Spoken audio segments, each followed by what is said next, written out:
Hello everyone, this is part 8 of What If Naruto Had the Full 9 Tails, and I hope you guys enjoy this video and to like, to subscribe, to see more comment down. Naruto asked. The blonde shinobi and his white-haired mentor Jiraiya were currently walking down a dusty road. The elder of the group gave Naruto a raised eyebrow before chuckled. You know, if Tsunade ever heard you call her that, you would be 6 feet under. Jiraiya informed, only for Naruto to scoff. Well, Gaki, let me worry about locating Tsunade, you have other things to work on. Like what? Naruto asked as the two stopped walking. Jiraiya pulled out a scroll from his pocket and opened. The Sannin pushed a little chakra into the scroll and a water balloon popped out. This right here is the key to the jutsu I'm going to teach you. It's called the Rasengan and it was your father's primary jutsu. Jiraiya replied. The Toad Sage lifted his free hand into the air and a blue ball of chakra around the size of a grapefruit. Jiraiya walked up to a tree and pressed the ball to the tree. The distinct sound of grinding filled the air before Jiraiya released the jutsu and stepped away from the tree. There was a perfectly circular hole going the tree all the way to the other side. I already know a jutsu like that, Naruto stated before going through a series of hand signs. Wind style, wind ball. Naruto put his hand up to reveal a translucent ball of wind around the same size of Jiraiya's Rasengan. Naruto walked up to a different tree and pressed his ball against the tree. The ball exploded forward and the section of the tree that the wind ball was destroyed. The tree fell over and Naruto looked over to Jiraiya. It seems my jutsu is stronger, Naruto added. Care to test that theory? Jiraiya countered. Naruto simply shrugged. Create a shadow clone. The blonde Jinchuriki complied and Jiraiya created a shadow clone of his own. Already understanding its purpose, the clone created another wind ball before rushing Jiraiya's clone. The Sannin copy created a Rasengan and met Naruto's clone halfway. The two met and clashed their jutsu together. Naruto's eyebrows shot up when the Rasengan destroyed the wind ball like it had been nothing before continue on to destroy his clone. Kid, the Rasengan is probably one of the most powerful close-range jutsu ever created, Jiraiya informed. Alright, so what is the water balloon for? Naruto asked. Glad you asked. Pop the balloon, Jiraiya said, tossing the balloon and beginning to walk down the trail only to spin around when the sound of a pop filled the air and water hitting the ground followed. Jiraiya stood in shock as he saw pieces of the balloon on the ground and water on the trail. The Sannin instantly pulled another water balloon from his scroll and tossed it to Naruto. Do it again, Jiraiya ordered, and he watched in confusion and the balloon began to flatten like somebody was sitting on it. Seconds later the balloon could no longer stretch any further and exploded, spraying water everywhere. Well, that is not how you get that part done. Gaki, do the same thing you just did but without the balloon. Naruto nodded and began to form what appeared to be a frisbee of chakra above his hand. After a moment the chakra disc was over a foot in diameter. Now throw it, Jiraiya instructed. Naruto complied and tossed the disc only for it to fade as before it even reached 2 feet. Well, it seems you're on your way to making a new jutsu. You should think of ways for it to work while you work on the Rasengan, Jiraiya stated, tossing the scroll holding water balloons at Naruto. The blonde nodded and suddenly 13 clones appeared in the clearing. Naruto gave 11 of his clones balloons while the final 2 nodded and took off into the forest. Where are those 2 going? Jiraiya asked as the other clones began taking on multiple transformations. They're picking up a lost and forgotten yet perfectly usable toy for me, Naruto said before turning to the clones. Alright, half of you work on figuring this out with the left hand while me and the other half will do the right. After the blonde received a chorus of affirmatives, he and his small band of clones marched forward with Jiraiya following behind with a smirk on his face. So kid, what are you and your merry band supposed to be, because one old man and 12 children tends to draw quite a bit of attention, Jiraiya said, causing Naruto and his clones to turn around. If we encounter somebody we're foster children and you are our foster father taking us into town to pick up groceries. Names don't matter really, because you can name them whatever and nobody will really care, Naruto replied. The white-haired Sannin nodded before he continued to walk, implying for Naruto and his group to do the same. The group walked on in silence before a perverted grin spread across Jiraiya's face. So kid, about your girlfriend. Pervert, I suggest you tread lightly, Naruto growled as he continued working on the Rasengan. What I was just going to say, you're one lucky little Gaki. That Hyuga princess is quite the looker, Jiraiya replied. In fact, in a few years she might be the perfect leading lady for my book. Jiraiya began to chuckle perversely until a hand of chakra clamped around him. Jiraiya paled as a demented look spread across his face. You must be some kind of a masochist. Naruto growled moments before he launched the pervert to the next city. What information do you have on Tsunade? Jiraiya asked in a low murmur. The gambler sitting across from him smirked. Quite a bit, but let's put in fate's hands. If you win I'll tell you everything, but you lose you pay up on the debts she owes me. The man offered, slipping over a piece of paper to Jiraiya. The Sannin eyes grew to the size of saucers when he saw the number on the paper before he regained his composure. Deal. Jiraiya forced out, his mind still on the large number that was now looming over his shoulder. The man tossed Jiraiya a pair of dice and Jiraiya shook them in his hand lightly before he tossed them onto the table. After a moment one of the dice stopped rolling on the 3 while the other spun on its corner. Just the other dice appeared to be stopping on 5, and loud popping noise drew the attention of many of the civilians. They looked to see Naruto with his hands out with the remains of a rubber ball in them. The blonde shook his hands and the pieces of rubber fell to the floor. Looks like I win, Jiraiya exclaimed, drawing the attention of the man he had been gambling against. The man looked with a scowl at the dice that added it to the winning number 7. Fine, the legendary sucker is on her way to Tanzuka guy. She left here a few days ago after she lost over 250,000 ryo here. The man informed. Thanks Naruto, we're leaving, Jiraiya stated just before a beautiful woman walked by and gestured for him to follow. The perverted sage instantly was lost in his own world and took off after the woman with little hesitation. Naruto rolled his eyes before he used his fire shunshin to return to his hotel room. Stupid pervert, how that man was bestowed the title of Sannin I'll never know. Naruto grumbled as he began packing his stuff, only to be paused due to a knock on the door. Naruto instantly tensed and pulled out a pair of kunai. A clone appeared in front of the door and opened it, only to be destroyed by what appeared to be a large sword wrapped in bandages. Naruto-kun, we would like you to come with us, a man stated as he and another stood outside of the door. One appeared to be a mixture, a man and a shark with pale blue skin and gills-like markings under his eyes. While the other was no doubt an Uchiha, obvious by the Sharingan eyes with 3 tomo that were spinning lazily as he stared at Naruto. Itachi Uchiha, Naruto stated calmly right before he rushed the 2. Naruto was right outside of striking distance when he was engulfed in flames. When the fire cleared, the blonde Jinchuriki was nowhere to be seen.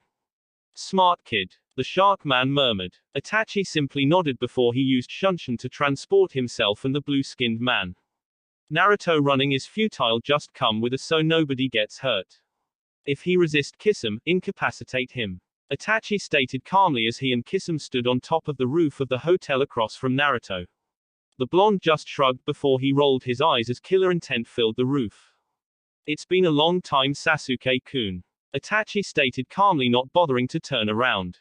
Hey Itachi, he just looks like you, Kisame said. He turned to look at Sasuke, who was glaring daggers at Itachi. Brother, I've done what you said. I lived my life hating you, striving purely to kill you. Now today you will die and pay for the crimes you committed against our clan. Sasuke growled before lightning began to crackle around his hand. Itachi didn't turn to face Sasuke, he simply sighed. Foolish little brother, you're still not strong enough, Itachi droned. Sasuke growled as and charged Itachi, dragging his Chidori along the ground, destroying the floor as he went. Sasuke let out a feral roar as he stabbed his Chidori through Itachi's chest. That's it Itachi, you've let your skills slip, Sasuke said as he forcefully ripped his arm out of Itachi's back, only for it to disperse into a flock of crows. The youngest living Uchiha then growled as the entire world around morphed around him to show he hadn't moved a step and his Chidori had faded. Pathetic, Naruto stated as Sasuke refocused on the trio that was still standing in the same spots as before. Just as Sasuke took a step forward, Itachi appeared in front of him and kneed him in the stomach. Sasuke doubled over and Itachi grabbed him by his throat and lifted him to eye level. Your hate isn't strong enough. Let me remind you why you need to despise me, Itachi stated as his Sharingan eye transformed. Seconds later Sasuke began screaming incoherently and then he passed out. Itachi dropped his brother on the ground before turning to Kisame, who had his sword locked with the forearm protectors of a large toad. Kisame, we're leaving, Itachi stated. Kisame jumped back and the two jumped off into the forest nearby. Jiraiya was about to charge after him when Naruto stopped him. You can't take those to by yourself, and I'm not strong enough to pose a big enough threat in that battle. Naruto explained. The blonde gestured to Sasuke. Wasn't he in the prisoner ward of the hospital? Jiraiya looked to Sasuke. Yeah, but I placed a stronger seal over his curse mark, so they released him. Technically the boy is on suspension for attacking multiple commanding officers, but knowing the civilian council, he'll be back on active duty before he even finds out he was on suspension. Naruto rolled his eyes when a green blur came flying at him and Jiraiya. Just as the blur was about to impact the two, a tail of chakra shot out and blocked the attacker. With his motion completely stopped, Guy flipped back onto his feet and dropped into a fighting stance before relaxing when he saw who he was standing across. Jiraiya-sama, where did the Uchiha and his partner go? Guy asked. The gone, Guy, but I need you to get this boy to the hospital back in Konoha right now. The Sannin ordered. Guy nodded and picked up Sasuke before he dashed back to Konoha. Hey, what happened to that girl you were with? Naruto asked. Well, I think we should get a move on. Jiraiya stated as he rushed down into the hotel to pick up his stuff. Ero Sennin. Naruto murmured as he followed after in a more casual manner.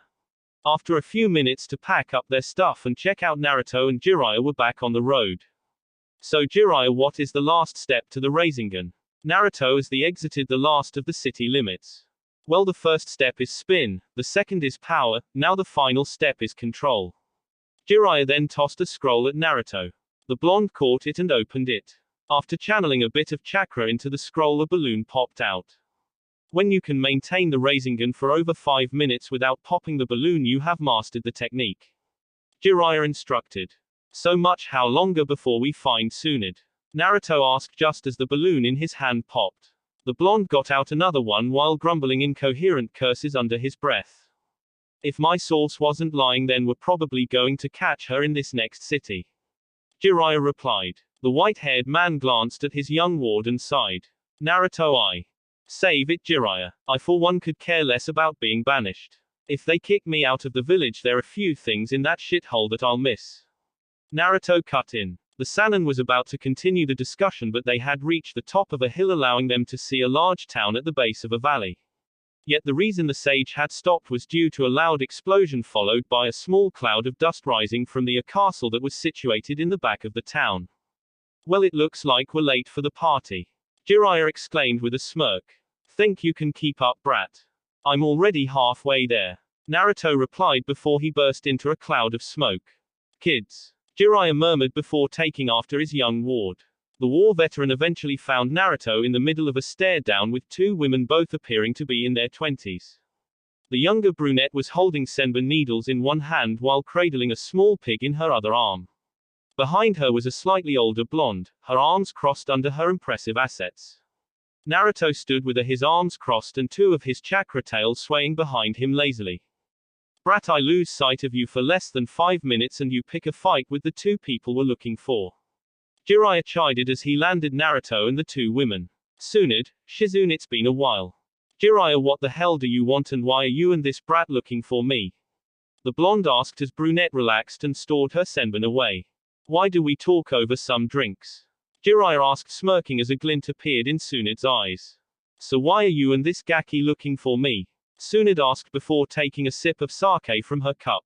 The quartet was now situated in a booth at a bar Tsunade had led them to. Jiraiya, who was seated across from his fellow Sannin, smirked. What can a man visit his old friend with his apprentice? Jiraiya asked. Today is just full of reunions. Tsunade grumbled. Jiraiya's face instantly darkened, but as quickly as it came it was replaced by a look of seriousness. Tsunade, it's time to come back. Jiraiya stated. The council has decided you are to be the next Hokage. Like hell. To be Hokage is a fool's job. That title is a death sentence and only idiots would want it. The medical expert snarled only to hear Naruto scoff. You got something to say, brat? No, I just find it amusing to watch as the kettle calls the pot black. Naruto replied in an airy tone. What are trying to say? Tsunade growled, her temper reaching a dangerous level. Personally, I don't care for the title Hokage or certain people who have been given the title. Naruto stated. Jiraiya flinched slightly, knowing exactly who that jab was directed at and saddened by the blonde's hatred to his own father. But it seems odd to me that foolish old woman wallowing in her own misery while trying to hide behind a genjutsu and alcohol believes she has any right to pass judgment. Now whether you take the title of Hokage or not matters little to me, but you shall be returning Konoha. Even if I have to drag you there by those pretty little ponytails. Tsunade, he just wants you to heal his girlfriend, don't do anything irrational. Jiraiya added, trying to calm the blonde Sannin down. Brat, I think it's about time somebody put you in your place. Tsunade shouted, ignoring Jiraiya. She stood up and slammed her hands on the table, reducing it to little more than toothpicks. Naruto rolled his eyes before picking up one of said toothpicks and placing it in his mouth. This action only angered Tsunade more as she grabbed Naruto by his collar only for a tail of crimson chakra to shoot forward and block her action. Tsunade retracted her hand and growled at Naruto while pointing to the door. Naruto instantly understood and casually walked out of the bar with Tsunade hot on his heels. Jiraiya sighed as he watched the two blondes exit the building. Are you worried about Naruto? Shizune asked as she and Jiraiya headed toward the door. Nah, the brat will be fine. I'm worried about Tsunade. Answer me honestly, when was the last time she actually trained? Jiraiya asked. Shizune was about to reply when she stopped. Exactly, while the kid is nowhere near good enough to beat any Sannin, Tsunade is rusty and drunk. Add to the fact Naruto doesn't pull punches, Tsunade might be in for a bit of a ego bruising. Shizune could only sigh as she and Jiraiya walked out the bar to see Tsunade glaring daggers at Naruto while the other blonde simply stared at her without emotion. Alright brat, how about I beat to within an inch of your life then heal you so I can do it again? Tsunade asked as she cracked her knuckles. Just try to land a punch. Naruto replied. The wisecrack finally broke the dam and Tsunade saw red. The Sannin recklessly charged Naruto and cocked her fist back, only see Naruto shove his hands in his pockets and dodge lazily. Tsunade lash out with her other hand only for Naruto avoid the strike with ease. They want you to be Hokage. Our village will be invaded and destroyed within a week. Naruto mocked with a bored tone as he continued dodging Tsunade's punches. Shizune and Jiraiya watched with sympathy as the elder blonde's strikes became more predictable and sloppy as her anger increased. Something Naruto pointed out. You're out of shape. Naruto dodged a jab. Your form is horrible. The young blonde slid around a hook. Your strikes are sluggish. Naruto jumped over Tsunade's leg as she attempted to kick his chest. You're easily blinded by anger. Naruto tilted his head to dodge another jab. And you're predictable. Naruto finished right as he grabbed Tsunade's wrist. The blonde woman gasped as her attack was stopped cold. How? Tsunade murmured to herself, but Naruto heard her. Oh, I have no doubt if I had tried to do that when you were at peak performance, that stunt would have ripped the arm out of its socket. The reason it worked now, the reason I did was to show you just how pathetic you've become. Naruto stated calmly. The blonde turned around and began walking away only to duck under a punch from Tsunade. The blonde in turn opened his palm and began forming a blue orb of chakra from his hand. Just as Naruto was about to slam the Rasengan into Tsunade's stomach, the ball of chakra dispersed violently and launched the two away from each other. Damn it, Naruto growled as he got up and brushed himself off. Jiraiya, you taught that brat the Rasengan? Tsunade questioned in disbelief as she stood up. It's his inheritance. Jiraiya replied simply. Suddenly memories flooded Tsunade's mind. Memories the female Sannin had spent years trying to forget, and as they came bearing down on her, the Sannin found it impossible to stay standing and fell to her knees. Shizune rushed to her side, but by then the blonde had recovered from the onslaught of memories. As Tsunade was aided to her feet, she saw Naruto staring at her impassively and an idea popped into her head. Hey brat, let's make a wager. Tsunade said, smirking as Naruto quirked a brow. What did you have in mind? Naruto asked. If you can master the Rasengan in a week's time, I will come to Konoha, heal your girlfriend, become Hokage, and even throw in this necklace. Tsunade said as she pulled out a necklace that was under her shirt. Tsunade-sama, you can't be serious. Shizune questioned only for Tsunade to throw her a glare. Yes, I am Shizune. Tsunade answered before focusing back on Naruto. But if you can't get the jutsu down, you and Jiraiya return to Konoha, you end your career as a ninja, and let Jiraiya seal away Kyuubi's chakra permanently. The tension on the street became almost tangible as Jiraiya, Shizune, Tsunade waited for Naruto to respond. The young blonde glanced down at his stomach before he shrugged his shoulders. Sure, Naruto stated as he began walking off. So it's a bet? Tsunade asked, making sure Naruto couldn't weasel his way out of the bet. Yeah, it's a bet, Naruto replied, not even bothering to turn around. Damn it, Naruto growled as another balloon popped in his hand. Hey Gaki, why aren't you using shadow clones? Jiraiya asked as walked in on Naruto attempting to master the Rasengan's final step. The 2 clones I sent off almost ran out of chakra a few days ago, so I have to keep feeding them chakra to prevent them from dispersing. Creating clones would cause me to break my concentration on the other 2. Naruto explained. Then how can you work on the Rasengan and feed chakra to your clones at the same time? Jiraiya asked. With a lot of focus. Naruto growled as the balloon in his hand began growing bumps. Taking a deep breath, Naruto focused on regaining control. Just as the blonde thought he had it, he felt the Rasengan disperse and the balloon popped. Well brat, the way you're going, this little wager is all mine. Naruto and Jiraiya turned to see Tsunade and Shizune standing outside the door. What brings you 2 beautiful ladies to our hotel room? Jiraiya asked as he wiggled his brows suggestively. Jiraiya, I may be a little rusty. Tsunade growled, only for Naruto to scoff. A large tick mark appeared on her forehead, but she ignored Naruto. But I'll still launch your perverted ass to another city. Shizune sighed as Jiraiya and Tsunade played their age-old game of cat and mouse before she took a seat next to Naruto. Why did you agree to Tsunade's deal? Shizune asked quietly. I mean, we're far from even. What could you possibly have at Konoha that's so important to you that you would agree to that? I can't explain it, nor will I try to. Naruto replied. Besides, the old crone got hustled. I mastered the Rasengan with my right hand the day before we got here. The jutsu messed up because I was trying to get it in my left. So why don't you show her that you know the jutsu? Shizune inquired. I'll show her when it's mastered with both hands, that way she can't try to talk her way out of the bet. Naruto replied. You're going to tell her, aren't you? No, Shizune replied as a small smile grew on her face. Tsunade-sama needs to return to Konoha and I miss home as well. Naruto opened up his mouth to say something, but a loud crash drew his and Shizune's attention. The 2 turned to see Tsunade glaring daggers at a gaping hole in the wall. The elder blonde also had her fist still outstretched while she mumbled something to herself. Shizune, come on, we're heading back to our hotel room. Good luck Gaki, you're going to need it.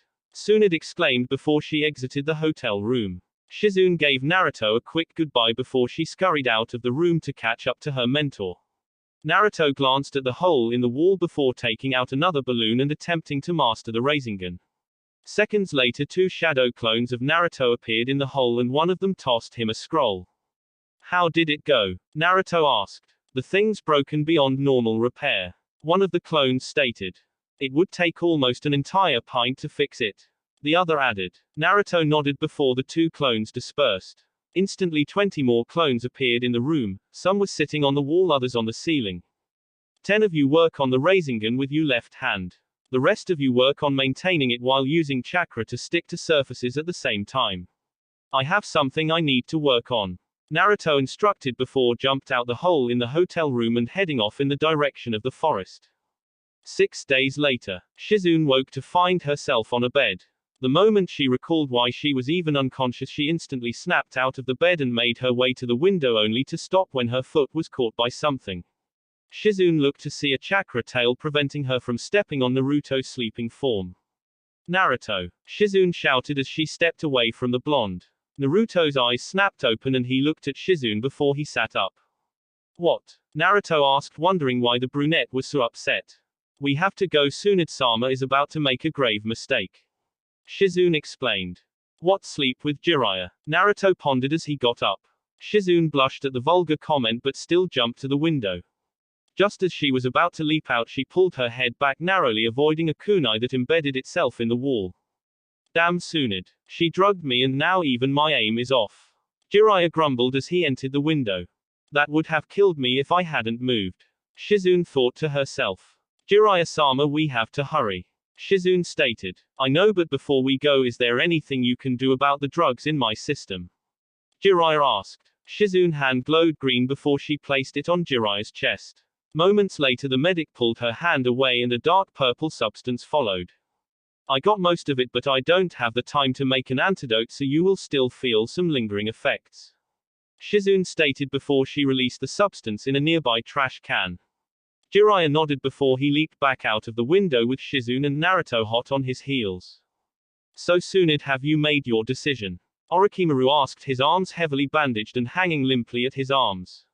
Yet despite the bandages, blood was still seeping down the snake Sannin's arms and onto the ground below him. I have, Tsunade replied. I'll heal your arms if you give me your word not to attack Konoha. My, what caused this sudden change in heart, Tsunade? Orochimaru asked, a sly smirk on his face. Never mind that, just promise me you will leave Konoha in peace after I heal you.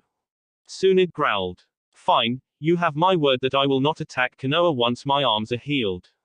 Orochimaru replied. Tsunade nodded and a white orb appeared in between her hands. Tsunade slowly brought the orb to Orochimaru while the pale-skinned man leaned forward slowly. Just as Tsunade was inches away from Orochimaru, she and her fellow Sannin jumped away from each other, avoiding a kunai that landed in Tsunade's previous position. What is the meaning of this? Am I to understand you came here to betray me? Orochimaru asked. Seconds later, Kabuto landed behind Orochimaru, the light of the sun causing an ominous glare to reflect off the teen's glasses. Tsunade. The blonde medic didn't respond. Tsunade's face remained neutral as she let the orb fade out. So that is your answer. After all I offered you, you would betray me by trying to kill me. Orochimaru stated. Tsunade remained neutral. If you looked closely though, the female Sannin's fists were clenched tightly by her sides. Fortunately, I can depend on Kabuto's loyalty. A good thing he arrived in time to see the evil intentions hidden in those healing hands of yours. Yes, Kabuto said as he walked up to stand next to his master. She and I are from the medical corps, so I could instantly tell she was charging up her chakra for an attack. Tsunade and I was going to heal your loved ones for you. I even promised to give up my dream to destroy the Leaf Village. Orochimaru stated. Tsunade's calm expression changed to one of elation. As for that, I knew that your promise was empty the moment the words left your lips. Tsunade replied before eyes softened as she glanced down at the necklace she wore. And even though you would have brought them back, even if could have seen them, even if I could only for just a moment, I would never have been able live with the looks of disappointment and shame they would have given me for making a deal with a traitor like you. I see, Orochimaru stated as a sly smirk crawled its way onto his face. Then it seems I have no other choice than to force you to heal my arms. Tsunade's head shot up and she smirked. A fraction of a second later she was right in front of the snake Sannin with her fist cocked back. Orochimaru and Kabuto barely managed jump back as Tsunade's fist crashed down where they had once been standing. The moment Tsunade's fist touched the ground, a large shockwave shocked the immediate area and dust and debris. When it cleared, Orochimaru and Kabuto could see Tsunade ripping her arm out of the epicenter of a large crater. Try me, Tsunade growled as she jumped at the two Konoha traitors. We just missed them, Shizune stated as they landed in the same alley Tsunade, Orochimaru, and Kabuto had been standing in minutes earlier. Large craters and destroyed walls graced the alley where the three Konoha shinobi stood. Jiraiya was about to respond, but a violent tremor forced the three to brace themselves. After recovering, Jiraiya took off in the direction of the tremor with Shizune and Naruto hot on his heels. Moments later they landed next to Tsunade, who was on her knees a few yards across from Kabuto. Upon closer inspection, the female Sannin had blood splattered on her face, was trembling violently, while hyperventilating uncontrollably. Orochimaru, what brings you here? Jiraiya asked, stepping forward. The traces of poison still in the white-haired Sannin system doing more damage than he had expected. Sweat was trickling down his forehead and he was panting slightly. I came to visit little Tsunade-chan. Orochimaru replied. He wasn't faring much better. The snake Sannin's breathing was labored and blood was leaking out of the bandages on his arms. I'm hurt. Here I thought you and I were best friends, but you have never once came to visit me. Jiraiya cried, sliding into a fight stance. Well, you're always so busy, Jiraiya-kun.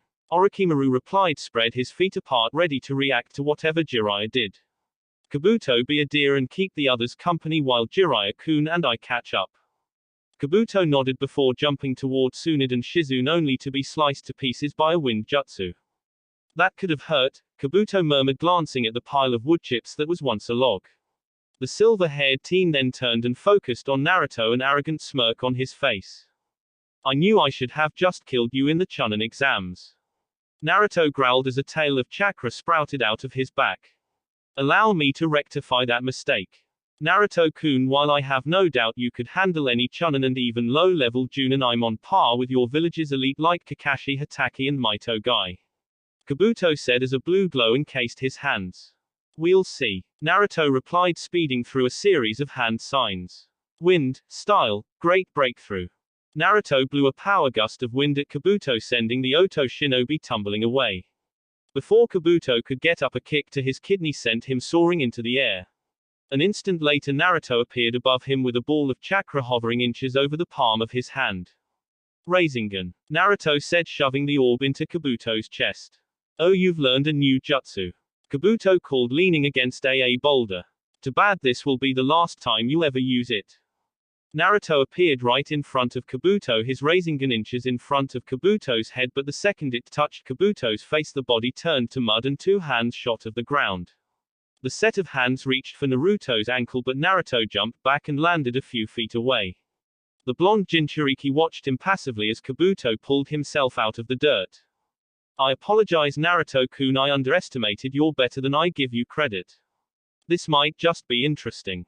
Kabuto stated, brushing dirt off his shoulder. I apologize too. I vastly overestimated your skills.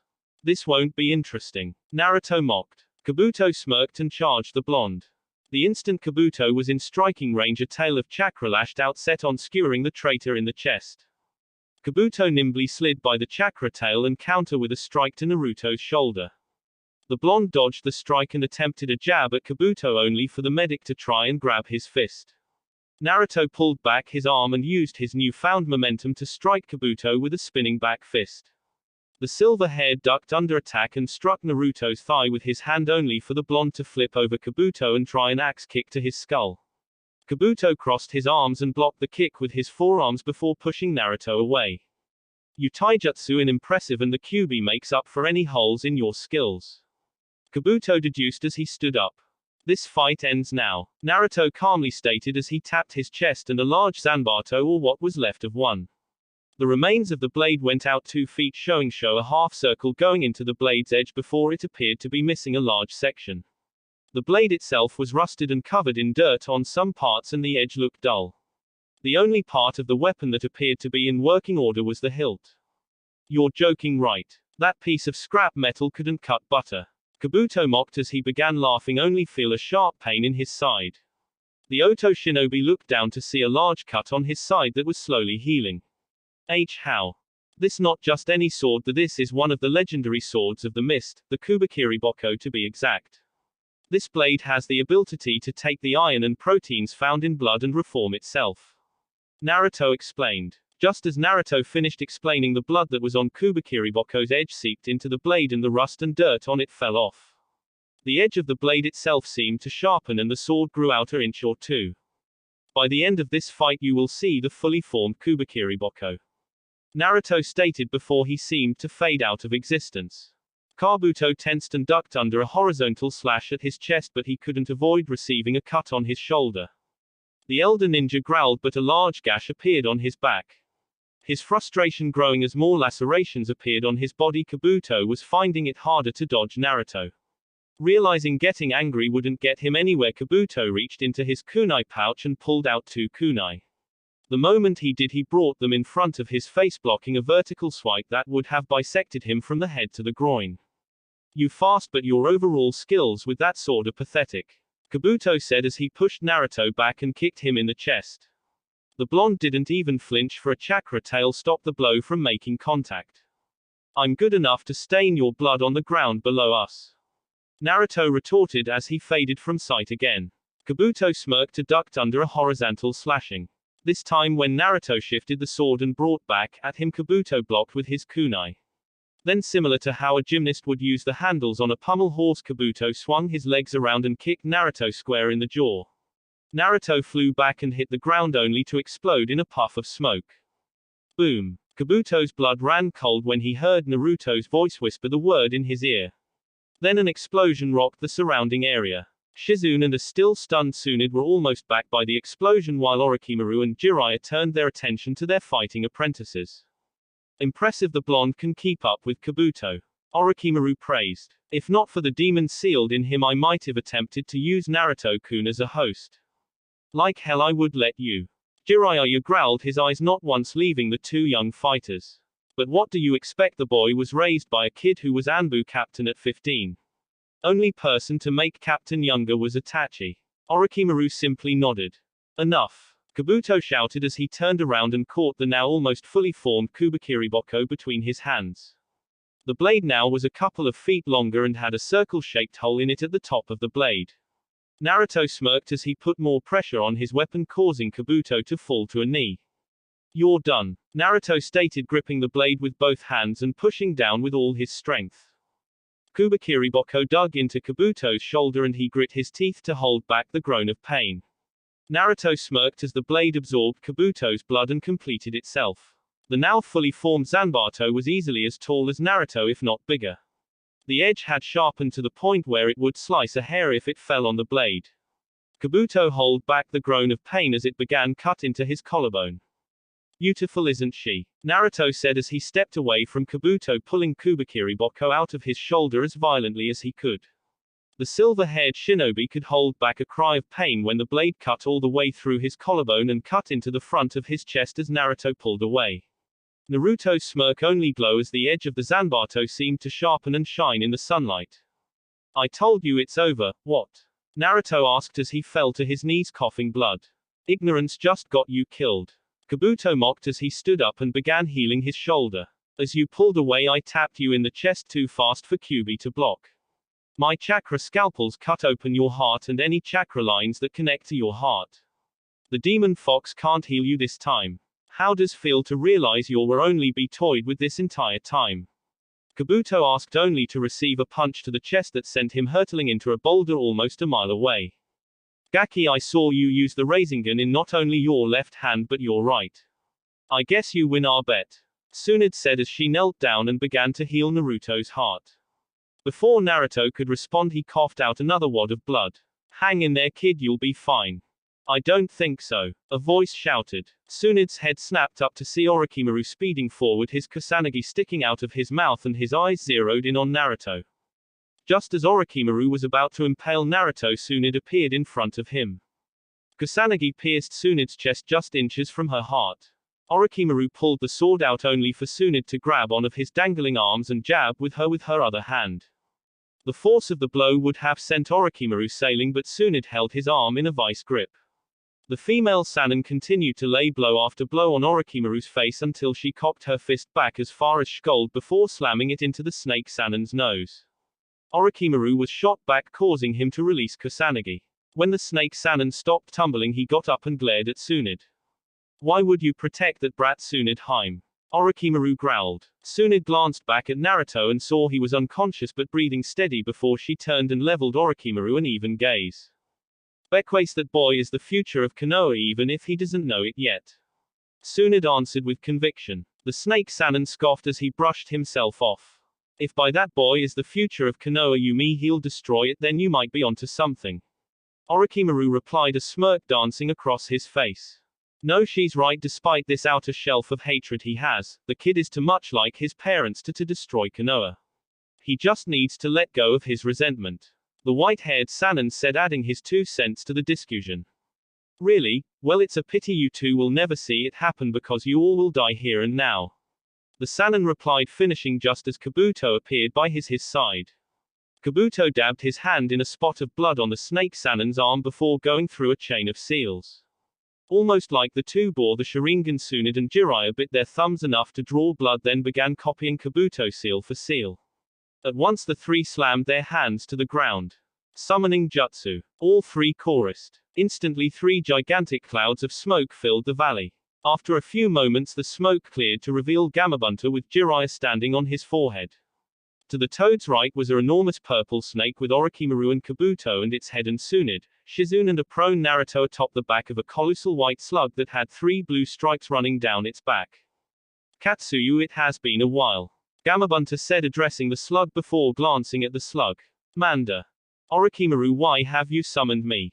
Manda hissed, his forked tongue darting out and sampling the air. Manda, if you eliminate them I will have 1,000 sacrifices prepared for you the next time I summon you. Orochimaru said, his gaze shifting from Tsunade to Jiraiya. Fine, I was in the mood for frog legs anyway. Manda said before he dove into the ground at an almost untraceable speed. Bunta jump. Jiraiya shouted just as the boss toad leapt into the air. Seconds later Manda shot out of the ground and beelined at the airborne toad. Faster than a creature his size should have been capable of, Gamabunta pulled out his tanto and beaked Manda's fangs, which were poised to sink into his soft belly. The two fell to the ground and separated instantly. Katsuyu acid. Tsunade shouted. With a curt nod the slug spit a large wad of acid out of her mouth, hitting Manda in the side. Hissing in pain, Manda shoots at Katsuyu and wraps around her. With a tight squeeze the large slug fell apart into hundreds of smaller slugs that dispersed around the valley. Before could Manda respond, however, Jiraiya's voice rang out. Buntagiive some oil. Jiraiya yelled. Gamabunta grunts before spewing out a jet of oil. With a quick hand seal, Jiraiya spat a long stream of fire that ignited the oil. The now blazing inferno engulfed Manda, and the Sannin and Toad watched as Manda's body was burned to ashes. Suddenly Manda shot out of the ground and launched at Gamabunta. The Toad was able to block at the last moment, but his tanto was knocked away. You're mine, Manda said as reeled back to end Gamabunta with Posionous bite. The snake struck forward and Gamabunta brought his arms in front of his body to try and guard any fatal spots. Moments before Manda could sink his fangs into Gamabunta, the Toad's tanto came down on him, impaling his mouth. The force of the attack knocked Kabuto off Manda's head and Orochimaru was blasted down the snake's erect body, only to meet Tsunade's fist. Orochimaru grunted as the blonde's fist buried itself into his stomach. Yet Tsunade wasn't finished there. The female unleashed a vicious barrage of punches on Orochimaru, yet no blow seemed to affect the white-skinned man. Every punch was only met with a grunt of slight pain, even his body showed now outward signs of injury. The only indication of Orochimaru even being in a fight was the sweat flying off his body after every punch, showing he was in fact tired. Irritated that she appeared to be getting no results, Tsunade doubled her efforts and was finally rewarded with a sickening crunch as a haymaker connected with Orochimaru's jaw. The human punching bag, formerly known as Orochimaru, skyrocketed off Manda's back and hit the ground, causing a small tremor. I really am out of shape, Tsunade mumbled as she jumped off Manda's back. Orochimaru, if you summon me again you shall regret. Damn it, I won't be able to eat solid food for a month. Manda hissed before his form was engulfed in smoke. When the smoke was gone, Manda was nowhere to be found. Seeing as their job was done, Gamabunta and Katsuyu returned to their homelands in a cloud of smoke as well. Orochimaru, give up, you finished, Tsunade said as Kabuto landed next to Orochimaru and helped him to a standing position. The Sannin let out a strange gurgle, which might have been laughter if his jaw wasn't shattered moments before he and Kabuto began to sink into the ground. Tsunade and Jiraiya raced to stop the escaping two, but it was all for naught. The two Oto ninja fully submerged just as Tsunade's fist hit the ground and split it open. Damn it, how could they get away? Tsunade growled. Jiraiya placed a hand on her shoulder and shook his head. Running away was always what he did best. The Sannin replied. Come on, Konoha is waiting.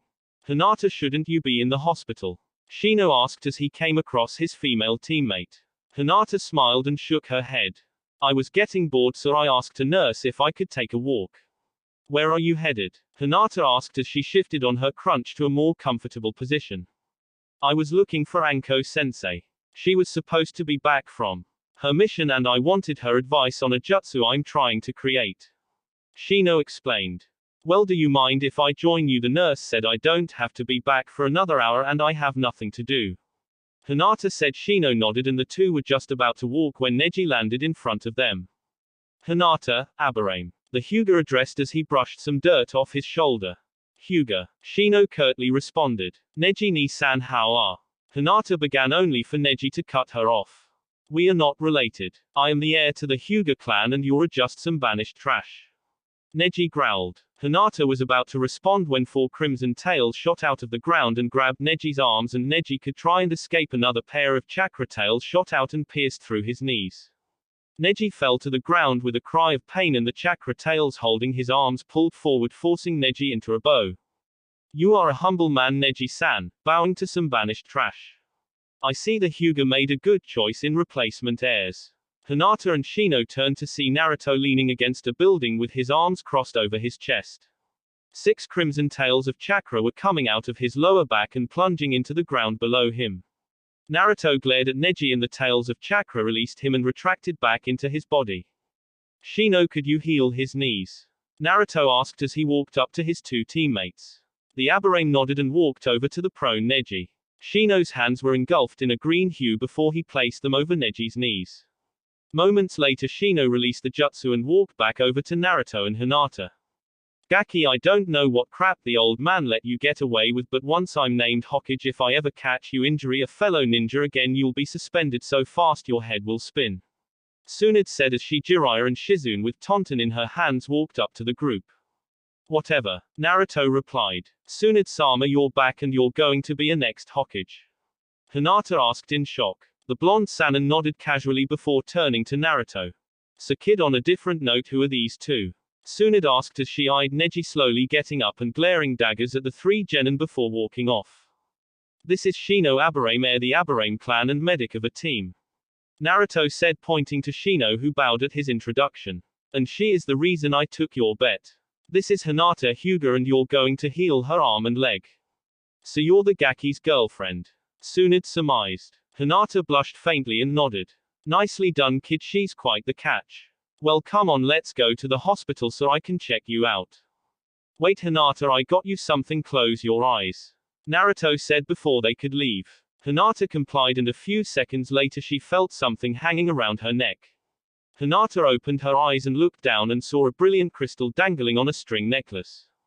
It's beautiful, Hinata murmured, wrapping her good arm around Naruto's neck. Leaning forward, Hinata planted a kiss on the blonde's lips before releasing Naruto, a light blush gracing her lips.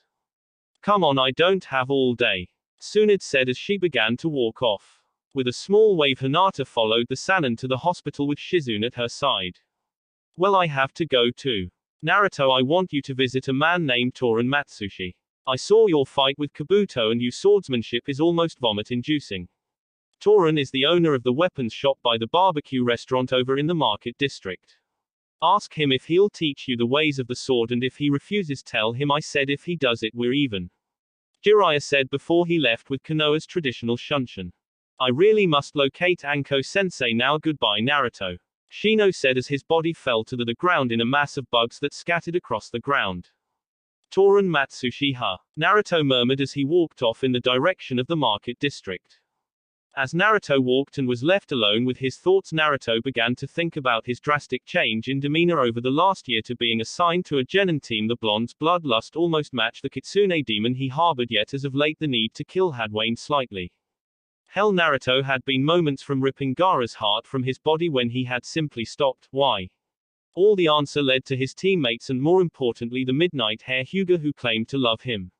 Love really does make you weak, Naruto said to himself as he entered the local weapons shop. So distracted by his thought, Naruto almost didn't hear a voice call him. How may I help you? Naruto's eye snapped to a muscular red-headed man standing behind the counter.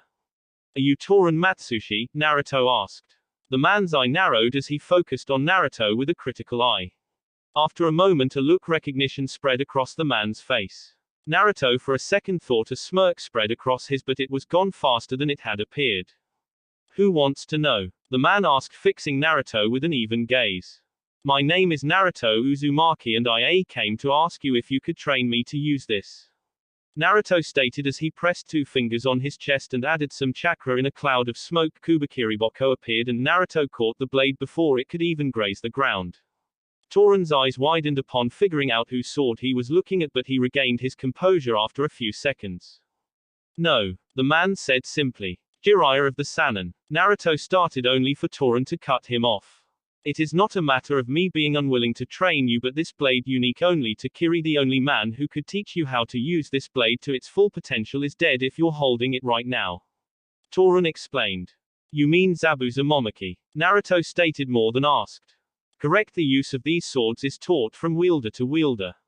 I could simply teach you how to properly fight with Kubikiriboko, but the secrets this sword that are not public knowledge are lost forever. Torin finished remorsefully. I see, Naruto said. The blonde turned around and began to walk out the door, but Torin's voice called him back. Uzumaki-san, come back, Torin said, causing Naruto to look over his shoulder. The blonde was surprised to see a devious smirk painted across the blacksmith's face. There is a way for me to discover the secrets hidden within the weapon if you are willing. Tauren said. What is it? Naruto asked. You see, with a weapon like this, the powers it has are not engraved into the blade but the metal itself. If I were to smelt the blade down and study its metal in their raw form, I could discover any capability it holds. Tauren explained. Once I finish my research, I could recreate Kubikiri Boko to my best ability, then train to use it to its fullest. Naruto nodded until an idea popped into his head. After you melted it down and studied the metal, you would also form a different weapon, correct? What did you have in mind? Tauren asked. Naruto leaned over and murmured something to Tauren, which drew out a grin from the man. I see you are an interesting one, Naruto. I will have it ready in a month. Until then, I shall train you into a swordsman that would have made your mother proud. Tauren stated. The only sign that Naruto was surprised was a slight raise in one of his eyebrows. You trained my mother? Naruto asked. Indeed. Tauren replied. She, along with the fathers of 2 genin in the year before, you were part of my genin team. You may know them, Tenten and Rock Lee. I know of them. Naruto said. Well, enough chit-chat, follow me, your training begins now. Tauren said, walking to a door behind the counter. Konoha Hospital. Tsunade let out a frustrated sigh as she stood in front of Roshi Yakushi. After she had healed Kakashi Hatake and Sasuke Uchiha, she checked on Hinata only to be disheartened by the findings. While there was a procedure Tsunade could perform to heal the girl, the chances of success were slim, and that was being generous. Yet instead of stressing over the girl, she pushed it slightly to the side and pondered over the abilities of the current medical corps. For results, she went to one Roshi Yakushi, adoptive father of recent traitor Kabuto and current captain of the medical corps. The captain of the medical corps and blonde Sannin had just finished discussing the status of the medical shinobi in Konoha, and frankly Tsunade was appalled. You can't be serious with these numbers, Roshi? Tsunade asked as she glanced through some files that sat in front of her. I'm afraid so. There has been an almost 35% decrease in the medical shinobi we have in over the last 12 years. Roshi replied. Tsunade groaned again. Right now she would have given anything for a bottle of sake. But that's not the worst part. The training of our medical corps has deteriorated since the Kyuubi's attack. Though in honesty the same could be said about the academy training since then. Roshi added. Something will be done, but for now I want you to tell me about any promising recruits. I could use a little good news. Tsunade said, rubbing her temples with her thumb and middle finger. Well, there's not too many above average ninja we have in the corps right now, but I do know of one. Roshi said. Tsunade gestured for the man to continue and he smirked before he did. One Shino Aburame is probably the best medic nin I seen since you. But that's not the best part, he's completely self-taught. The kid picked up medical ninjutsu after seeing his teammates begin to specialize in something. Naruto Uzumaki is grazing the basics of Fuinjutsu, while Hinata Hyuga had a bit genjutsu training before her injuries. The kids are natural if a little rough around the edges. With proper train, I dare say he might surpass you. Tsunade instantly remembered the introductions one blonde Jinchuriki had given her before she made her way to the hospital. The Sannin smirked and stood from her seat. I see, well that's all, you're dismissed. Roshi nodded before walking out the room he and Tsunade were in. Tsunade stood and followed him out before heading to the Hokage Tower, yet the entire time one name continued to float around her mind. Shino Aburame Ha. Konoha Hospital 3 weeks later. One Sasuke Uchiha was pissed. No, pissed did not do any justice to the intense fury that was blazing inside just behind his calm, collected expression. The lone Uchiha had been ready to leave the hospital weeks ago, yet had been kept for almost a month to do some psychological tests to determine if he was mentally stable enough to return to shinobi duty. As the days went by, Sasuke's growing restlessness was only fueled by the words of his older brother and nightmares of his family getting murdered every time he slept. Then when he was released and finally able to train again, the last straw had come in the form of his test results. He had failed with flying colors and would be on probation until he completed 90 hours of mental therapy with the approved psychiatrist Tama Yamanaka. Even if he were to do the max 2 hours per day, he would be restricted from training for around a month and a half. You seem upset. Sasuke's eyes shot into the trees above him and found the silhouettes of 4 figures standing among the branches. The Uchiha barely registered he had walked onto the training ground of Team 7 before he darted into the trees. Whoever was up there had picked the wrong time to catch him by surprise. In an instant Sasuke had his arm elbow deep into one of their chests, the chirping of birds ringing throughout the area. Just a little. Sasuke replied, the seal containing the curse seal broken and the flame-like markings already covering half his face. With a slight tug Sasuke pulled his arm out of the body and watched as the corpse fell off the branch and to the ground below. Well, that was pretty impressive, you almost caught me off guard. Sasuke turned around to see the body of the person he just killed standing with his arms crossed. There wasn't a scratch on him and he just pointed to the ground. Sasuke glanced down to see a log with a charred hole through it on the ground. You don't seem like you're worth the trouble Orochimaru-sama is going through to get you. The person asked. Stepping into the light so Sasuke could finally see him, the person revealed himself to be a teen, maybe only a few years older than Sasuke. He was extremely pale with dark gray hair. The boy sported turquoise lipstick, brown eyeliner and a matching brown bead necklace. Yet the strange hump on his back was the only thing Sasuke really took note of. I'm Sannin, part of Orochimaru's elite Sound 4, and we are here to offer you an opportunity of a lifetime. Sannin said just before the remaining 3 members of the Sound 4.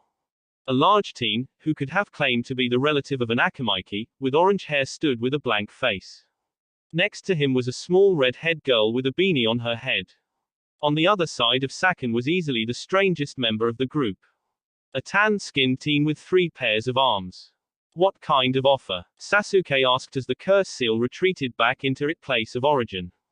Orochimaru-sama has the power you want, no, the power you need to accomplish your goals. This village is holding you can unlock your full potential. Sannin said, smirking as he watched Sasuke allow himself to be sucked into the force that was Orochimaru's will. How do I know you're not just lying? Sasuke asked. You can't, but what is making you stay in this shit-stained village?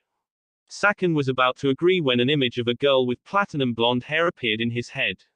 Then when Sasuke finally felt the power to resist, another image flooded his mind. Itachi and his blade still soaked in their parents' blood, standing calmly in the carnage he had single-handedly created. Sasuke felt his blood boil when Itachi came to mind.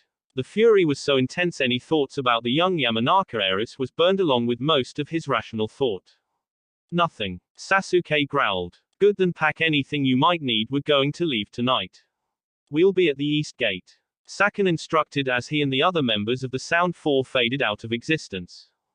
Konoha 0500 next day, Tsunade-sama, please open the door. Sakura shouted, banging on the doors to the Hokage's office. The distraught Genin eyes were red and puffy and there were still stains on her cheeks from tears. Flashback, Sasuke-kun, where are you going? Sakura asked. The pink-haired Kunoiki asked. Sasuke turned around and glared at Sakura. Caught off guard by the sudden intense hostility, Sakura flinched back. None of your business. Sasuke spat. Sakura's blood froze at the Uchiha's harsh words. You're leaving the village, aren't you? You're going to become a missing ninja? Sakura asked when she noticed the Avenger wasn't wearing his Hitai-8. Smart as every aren't we, Sakura, so what are you going to do, alert the authorities? Sasuke asked, his expression darkening by the second. Sakura hesitated to answer. No, but take me with you. Sakura asked, tears welling in her eyes. Please, if you leave I wouldn't know what to do. Sasuke, I love you. Sasuke watched with disdain as tears began flowing out of Sakura's eye. You're pathetic, Sakura. I would never take you with me, you already slow me down on our regular Genin team, why would I want you slowing me down when I leave? Besides, I've been with Ino since the Genin exams. What? Sakura murmured. Yeah, personally I didn't care who knew, but Ino didn't want you to get hurt when you found out. Sasuke stated. The young Kunoiki stood shocked still. How do you think she lasted so long against that Tsuna Genin? She trains with me when she not busy. No, Sakura whispered, refusing to believe Sasuke's words. Like I said, pathetic. Sasuke said, rolling his eyes. The next instant Sasuke was in front of Sakura. Before she could react, Sasuke drilled his fist into her stomach. The pink-haired girl crumpled to the ground unconscious and Sasuke rolled his eyes before he walked off. End flashback, Shizune, I need Shikamaru Nara 10 minutes ago. Tsunade shouted to her assistant. Shizune nodded and she was gone while Sakura looked to the Hokage. What's going to happen to Sasuke-kun? Sakura asked. Tsunade sighed and stood from her desk. The blonde Hokage stared out the window before she addressed Sakura. Uchiha will be named a missing ninja and handled as such. Tsunade finally answered. But Hokage-sama, it's not him, it's the cursed seal. Sakura defended. Tsunade spun around and leveled Sakura with her icy glare. The young Kunoichi flinched away from her cold look. Sakura, currently Sasuke, is one of 2 people in the village that are marked with the Heaven Curse mark. I won't tell you the other, but he or she has never once let the mark affect their loyalty to this village. If Sasuke is being manipulated by the curse mark, then it's only because he's only allowed himself to be lured into Orochimaru's false promises for power. Tsunade growled. Now Haruno-san, please see yourself out of my office. Sakura nodded and hastily retreated out of the Hokage office, nearly bumping into Shikamaru on her way out. Shikamaru, you're here. Good, I have an urgent mission for you. Tsunade said, not even giving the young Chunin a chance to sit down.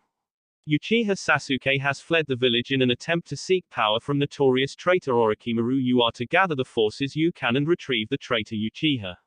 Lethal force is permitted. Hokage-sama, is right for me to assume Uchiha is being escorted to Orochimaru by Oto Ninja? Shikamaru asked. We can't confirm it, but it's likely since Sasuke has no way of knowing how to get to Oto alone. Tsunade answered. Well then, I would like of a team of highly capable Junin and Chunin to assist me of my retrieval mission. Shikamaru asked, on to hesitate when Tsunade sighed and shook her head. Unfortunately, we don't have enough shinobi available for me to grant your request right now. You only limited to the best genin you can find. Tsunade replied. What about Chunin Shino Aburame and Chunin Naruto Uzumaki? Shikamaru asked. Unfortunately, Shino left with his father left in search of a rare insect that took them clear across Wind Country. He isn't scheduled to return for another few months. Naruto Uzumaki is also away. He and Anko Matarashi left yesterday to bring supplies to Shinobi on border patrol. They should be back later today. I will send Naruto and Anko to back you up when they return. Valley of End 1900. Next day, Sasuke. The traitorous ninja turned around to see Kiba Inuzuka and Akamaru standing atop the head of the Shodai Hokage's statue. He himself stood atop the head of his ancestor and the co-founder of Konoha, Madara Uchiha. Kiba had a deep scowl carved into his face, yet it only amused the Uchiha as he let out a small chuckle. You bastard, why did you try and leave Konoha? Kiba growled. Simple, I needed power to defeat Itachi and Konoha was only holding me back. Sasuke said. But Orochimaru has promised me the power I need and I accepted. You know, I may not be the smartest person, but even to me that sounds stupid. Kiba replied. Sasuke fixed Kiba with a look of confusion, and this time it was Kiba who chuckled. I may have been young, but I know Itachi murdered the entire Uchiha clan before he left Konoha, so didn't he acquire his strength in Konoha? You're right, you're not the brightest, so I wouldn't expect you to understand. Sasuke replied. The youngest living Uchiha turned around and began walking away, yet Kiba didn't take kindly to being ignored. The Inuzuka jumped off the Shodai's head towards Sasuke with his fist cocked back. Sasuke turned around just in time to receive a fistful of knuckles that sent him shooting into the water below. Shikamaru, Chuji, Neji, and Lee all stayed behind so I could bring you back, and their sacrifice won't for nothing. Sasuke Uchiha, you're coming back even if it's in a body bag. Kiba said as he watched the water explode as Sasuke impacted its surface. After a moment the water simply steadied, yet Kiba's eyes never left its surface. Suddenly Akamaru growled and Kiba spun around to see a drenched Sasuke grinning at him. I am going to enjoy killing you, the Uchiha murmured. Kiba growled and Akamaru hopped out of his jacket. Sasuke simply crossed his arms and watched as Kiba fed Akamaru a soldier pill. The dog turned red and became more feral in appearance. You finished yet? Sasuke asked, bring his hand up to cover a yawn. Kiba growled and crouched down, allowing Akamaru to jump on his back. Ninja art, man-beast clone. Kiba shouted before he and Akamaru were engulfed in a cloud of smoke. When it cleared, Akamaru had transformed into Kiba and the both took on feral traits. Yet before they could react, Sasuke was in front of them. The Uchiha kicked Kiba out from the transformed Akamaru before drilling his elbow into the airborne clone's head. Akamaru hit the ground with a sickening crack before Sasuke phased in above of the still soaring Kiba's body. Kiba only had time to gasp before Sasuke punched the Inuzuka down to the water, causing it to erupt into the air twice as high when Sasuke fell in. Seconds later Sasuke landed atop the water's surface and waited for Kiba to resurface. Is that all you have? If so, you might want to just give up now. Sasuke mocked, only to jump into the air to avoid the miniature tornado that was Kiba's Suga. Right at the apex of his jump, Sasuke twisted in the air to avoid Orochimaru, who also used the Suga jutsu. As he fell, Sasuke fell. He continually twisted his body at impossible angles to avoid being hit by Kiba and Orochimaru. Chidori. Sasuke shouted when he hit the water. The Sharingan uses right arm was instantly engulfed in lightning, and he thrust it into the one of the drills. Instantly their spin was halted and the mangled form of Kiba fell onto the water, only to become engulfed in smoke on Akamaru's dead body to sink into the water below. AKA MARU. I kill you. Kiba voice shouted from the other drill. Sasuke smirked and motioned for Kiba to come. Kiba stopped spinning and rushed blindly at the Uchiha. Sasuke smirked and evaded easily as Kiba began to strike wildly at him. After a few minutes, Sasuke tripped Kiba and his arm was engulfed in lightning again. Kiba turned around just in time to see Sasuke punch his arm through his chest. Kiba, stunned, looked down to see the Uchiha's arm in his chest before Sasuke ripped it out. Thanks, now that I killed you, the Mangekyo Sharingan is mine. Sasuke murmured, yet his eyes showed no change. While killing Konoha shinobi, now are we? A voice called out. Sasuke growled and turned to the new arrival. You're the last one who can judge, Naruto. Sasuke growled as his crimson eyes looked into the red eyes that were visible underneath Naruto's hood. The Jinchuriki smirked, but Sasuke couldn't see it. Oh, I'm not judging, but you know your life is forfeit when I take you back to the village. Not that I was going to take you back alive anyway, Naruto said as a clone appeared next to him. Sasuke tensed as the clone casually dove into the water, yet it simply came out a few seconds later with Kiba in his arms. Before it headed off in the direction of Konoha. He's going to die before he makes it back to Konoha, Sasuke stated, only for Naruto to shrug. Not my problem. My orders were to bring back all involved in this mission, Naruto said as he pulled out 2 kunai from his pouch. That includes you, and unfortunately for you it doesn't seem like you'll make back alive either. Sasuke tensed as Naruto vanished in a burst of speed. Yet he was unable to prevent Naruto from cutting into his arm. Before Sasuke could counter, Naruto was gone again. Sasuke growled as he held his arm and began looking around for Naruto, yet all he could see was the occasional red blur. Slowly more cuts began to appear on his body until Sasuke began to draw out power from the curse seal. Instantly the cuts were replaced by the fire-like markings that spread across him. When the markings stopped, Naruto became visible to Sasuke just in time for him to duck under a slash that would have decapitated him. It seems we're even in power now, Sasuke replied. Naruto stopped and rolled his eyes. You will never be my equal, Naruto retorted coolly. As the blonde declared that, he began to pull out more of Kyuubi's chakra. The blonde's nails extended, his hair became even more wild and his whisker marks darkened. Naruto growled before was gone. Sasuke smirked as he watched Naruto approached. The Uchiha brought an arm to block, but Naruto's fist seemed to just slip through and hit him square in the jaw. Sasuke stumbled back, but Naruto wasn't giving the Uchiha any time to breathe. Sasuke attempted to block a hook from Naruto, but once again Naruto seemed to phase through his guard and the Uchiha went skipping across the water. How? Sasuke asked as he stood up uneasily. You're a genius, Uchiha, don't tell me you forgot this lesson already, Naruto stated as he walked over to Sasuke. Even if you can see my actions, if your body isn't fast enough to react, those eyes you care about so much are worthless. No, I won't lose to you. I'm going to kill you, Sasuke shouted just before he undertook another transformation.